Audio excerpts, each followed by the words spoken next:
c'est efficace. Aujourd'hui, il est MVP. Je crois que c'est le 7e MVP de la saison de Mbappé pour le Real Madrid. Je pense qu'il est en train de monter crescendo en fait. Au fur et à mesure, il prend la tangente pour se positionner parmi les meilleurs joueurs, sinon le meilleur joueur du Real Madrid. Bonsoir à tous les copains, bonsoir à tous, j'espère que vous allez bien, j'espère que vous avez passé une bonne journée, moi ça va. Real Madrid face à Séville qui s'est passé, sinon qui s'est déroulé cet après-midi à 16h15. Victoire facile, hein? Victoire facile du Real Madrid qui s'impose 4-2 avec le but de Kylian Mbappé, Federico Valverde, Rodrigo et Brahim Diaz. Après, dans l'ensemble du match, comme je disais, moi, depuis le début du match, c'est vrai qu'on a le MVP Mbappé, mais j'étais un peu en mode, je posais la question de savoir qui devait être MVP de ce match. Après, Mbappé, il a finalement été MVP, c'est pas démérité. Hein. Je pense que si on l'aurait aussi donné à Federico Valverde, ça devait pas non plus être démérité. Après, c'est vrai que tout s'est bien passé pour le Real Madrid cet après-midi, mais Bellingham n'a pas scoré parce que, comme je disais, à 3-0, moi, dans ma tête, je pensais que Bellingham devait aller chercher ce but-là pour faire la cerise sur le gâteau. Rodrigo, Mbappé et Bellingham. Mbappé, MVP du match. Bon, Mbappé, on va se dire les vérités. Hein. Mbappé, depuis le début de saison, c'est comme je disais déjà en off avec des amis quand on discutait un peu. Mbappé, en réalité, ne fait pas un mauvais début de saison, en fait. Il ne fait pas un mauvais début de saison parce que quand tu regardes statistiquement, Mbappé, quand même, toute compétition confondue, c'est 14 buts et il a 10 buts en Liga. Je crois que le meilleur buteur, Lewandowski, il a 15 buts en Liga. 16, il a 16 buts en Liga. Mbappé, il a 10 buts en Liga et toute compétition confondue, il a 14 buts. Le seul hic avec Mbappé, cette année, où l'œil extérieur ne voit pas Mbappé faire une grosse saison, c'est juste parce qu'il n'a pas été présent lors des gros rendez-vous. Barça, Dortmund, c'est Vinicius qui porte Dortmund. Le Milan, c'est perdre contre Lille. Je pense que c'est le seul hic. Mais sinon, en termes de statistiques, je pense que Mbappé, personne ne fait mieux que lui au Real Madrid cette année. C'est vrai que tu le trouves quand même emprunté dans le sens où il n'a plus cette accélération qu'il avait à 2 ans, oui. Mbappé n'a plus cette capacité à éliminer dans la vitesse qu'il y avait il y a, on va dire, 1 an et demi. Mais c'est efficace. C'est efficace. Aujourd'hui, il est MVP. Je crois que c'est le 7e MVP de la saison de Mbappé pour le Real Madrid. Je pense qu'il est en train de monter crescendo en fait. Au fur et à mesure, il prend la tangente pour se positionner parmi les meilleurs joueurs, sinon le meilleur joueur du Real Madrid. Je pense qu'avec le temps, moi je disais ça, Mbappé c'est quelqu'un qui devait finir par se réveiller, on le connaît, très intelligent. On sait qu'il devait faire des efforts nécessaires pour arriver à remonter la pente. Et il est vraiment sur une pente montante en fait. Le Barça, derrière le Real Madrid. Alors là, je ne sais pas ce que je dois dire, mais c'est magique en fait. C'est magique parce qu'on a tous vu le début de saison.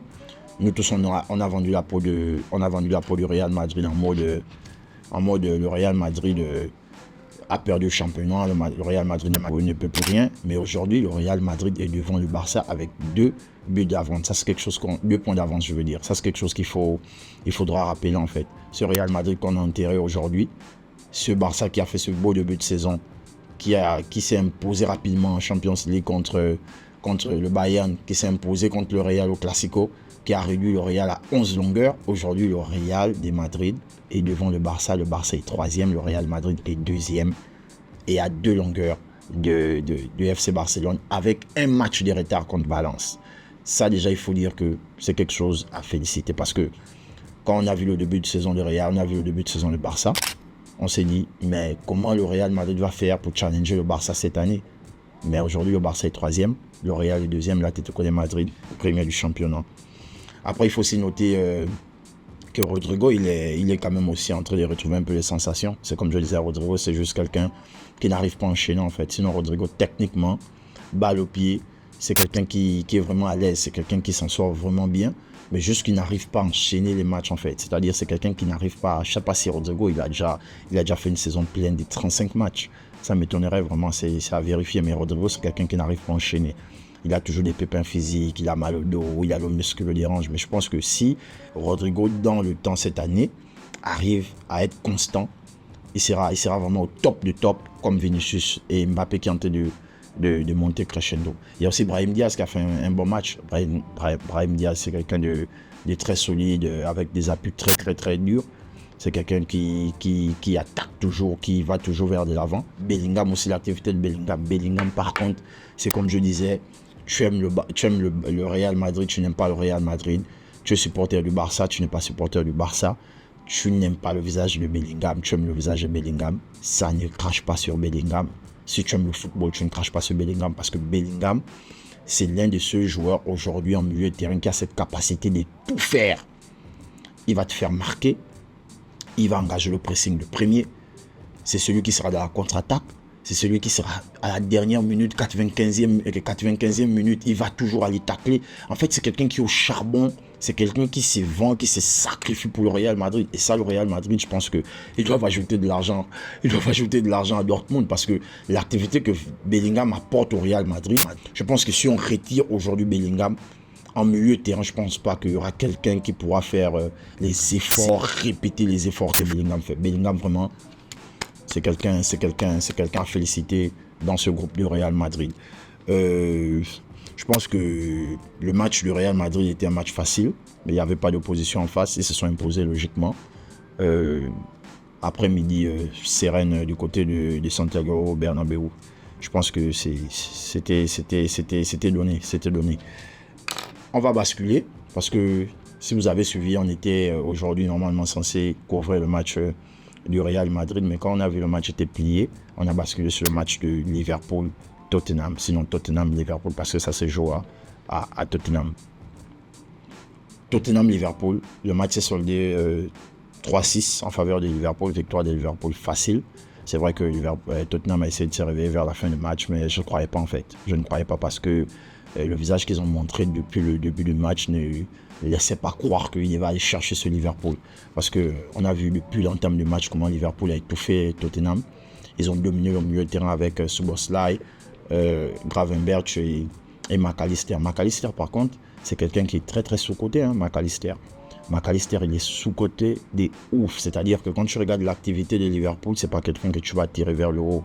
Tu vas plus voir ce boss-là, parce que c'est quelqu'un qui arrive à orienter le ballon, casser les lignes, facilement donner en profondeur sur les côtés. Mais McAllister, il a une grosse activité en tant que 10 dans cette équipe de Liverpool. C'est quelqu'un qui oriente, c'est quelqu'un qui est serein, c'est quelqu'un qui peut garder le ballon, c'est quelqu'un sur qui on peut se reposer.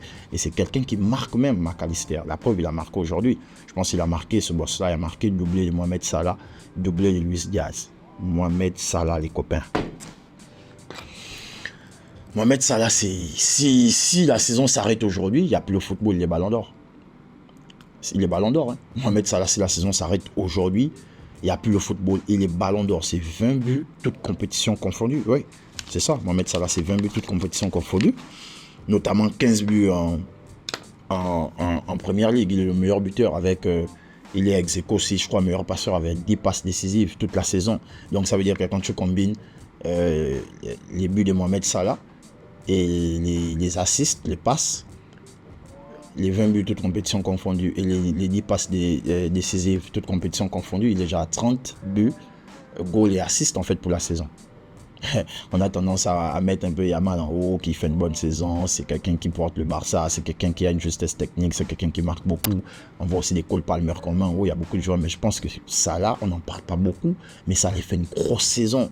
Il fait vraiment une grosse saison. Ce Liverpool, j'aimerais voir l'équipe qui ira chercher Liverpool cette année, que ce soit en Champions League ou en Premier League, parce que Liverpool c'est très très costaud.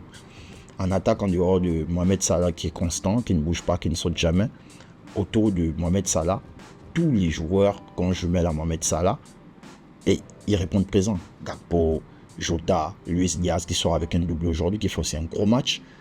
Beaucoup de percussions, beaucoup d'accélération, ils répètent les efforts. En fait, Liverpool, c'est une équipe, comme je disais, ils me font penser un peu au Barça de 2009. C'est-à-dire qu'ils ne veulent pas ne pas avoir le ballon.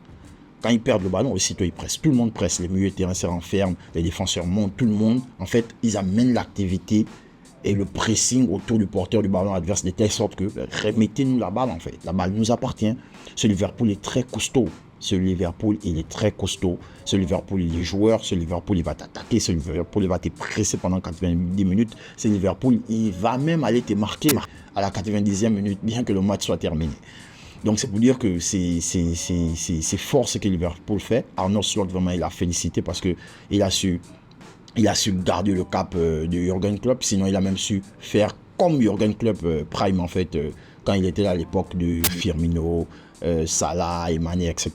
Donc, grosse activité du côté de Liverpool. Félicitations à eux et félicitations aussi à Arne Slot qui fait un gros travail, comme Maresca aussi du côté de Chelsea qui fait un gros travail. Ça, il faut le dire. Quand c'est bon, il faut le dire que c'est bon. Donc, on va espérer quand même que durant le Boxing Day, il y a un challenge qui va quand même... j'aimerais voir ce Liverpool un peu titiller, en fait. Vraiment, quand je dis titiller, c'est vraiment titiller. On avait un peu Fulham qui a tenu un peu tête à Liverpool. Ils ont fait 2-2.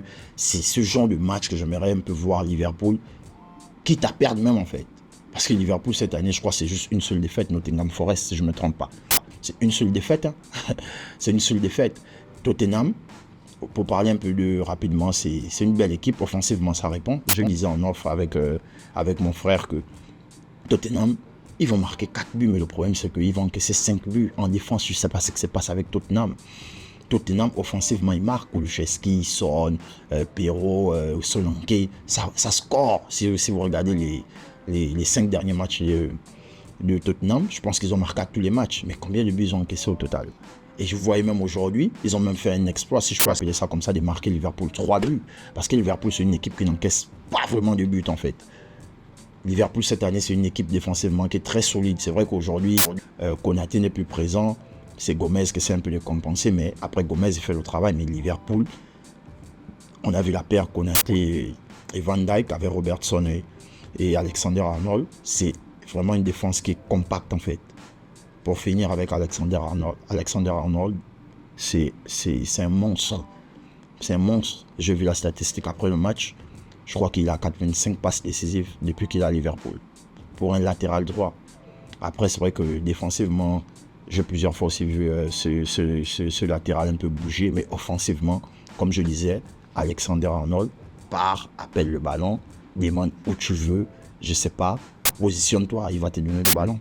Il va déposer le ballon où tu es. Donc, c'est pour dire que c'est un gros latéral.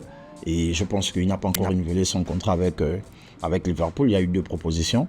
Liverpool a mis un premier contrat sur la table, il a décliné. Le deuxième, il a décliné. Je m'interroge bien. Est-ce qu'il a les envies d'ailleurs? Est-ce qu'il a un contrat de principe avec Madrid? Est-ce qu'il veut signer à Madrid? Là, je ne sais pas. Je pense que le mercato, c'est en janvier. On en saura un peu plus par rapport à ça.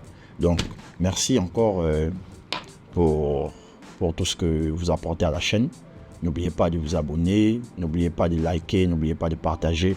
Pour le moment, on ne peut pas faire des streams, sur Facebook parce que on est nouvellement arrivé sur Facebook et Facebook nous a posé une condition de 2 mois avant de commencer les streams, le live en fait.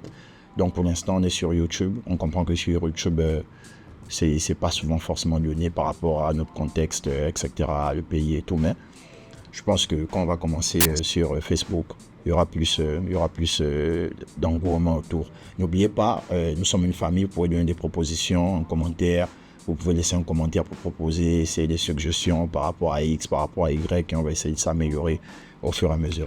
Donc, je vous remercie encore les copains, passez une bonne soirée et on se dit à la prochaine.